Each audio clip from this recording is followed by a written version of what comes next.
চলো আজ তোমাদের ঘুরিয়ে নিয়ে আসি শ্রীধাম মায়াপুর থেকে। আর যারা যারা ভাবছো মায়াপুর যাবে, কোনোদিনও যাওনি, কিভাবে যাবে, তাহলে আমার এই ভিডিওটা দেখতে থাকো।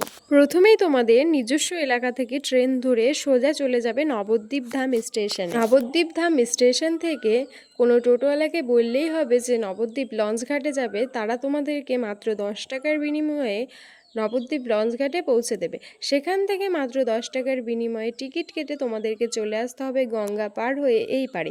এই পার থেকে তোমরা আবার টোটো স্ট্যান্ডে এসে টোটো ধরে মাত্র 10 টাকার বিনিময়ে সোজা চলে আসতে পারবে মন্দিরের সামনে। চলো তোমাদের মন্দিরের ভিতরটা ঘুরে দেখাই। দারুণ সুন্দর এই মন্দির প্রাঙ্গণ। এখানে আসলে কিন্তু আপনাদেরও মন শুদ্ধ হতে বাধ্য হবে। চারিদিকে রয়েছে সুন্দর মনোরম পরিবেশ, মাঝখানে রয়েছে খুব সুন্দর একটি পুকুর, তার ভিতরে রয়েছে একটা ফোয়ারা, আরও রয়েছে ছোট ছোট রকমারি ফুলের গাছ আরও অন্যান্য গাছ। সুবিশাল এই মন্দিরের উচ্চতা, হাজার হাজার ভক্তগণ কিন্তু নানা রাজ্য থেকে এই মন্দির ভিজিট করতে আসেন। আর এই মন্দিরের ওপরে রয়েছে শ্রী শ্রী চৈতন্য দেবের নানা রূপ লীলা অঙ্গভঙ্গিতে নানা রকম সুন্দর সুন্দর মূর্তি, যা দেখে আপনার মনও মুগ্ধ হতে বাধ্য। এবং রয়েছে কারুকার্যপূর্ণ সমস্ত জায়গা।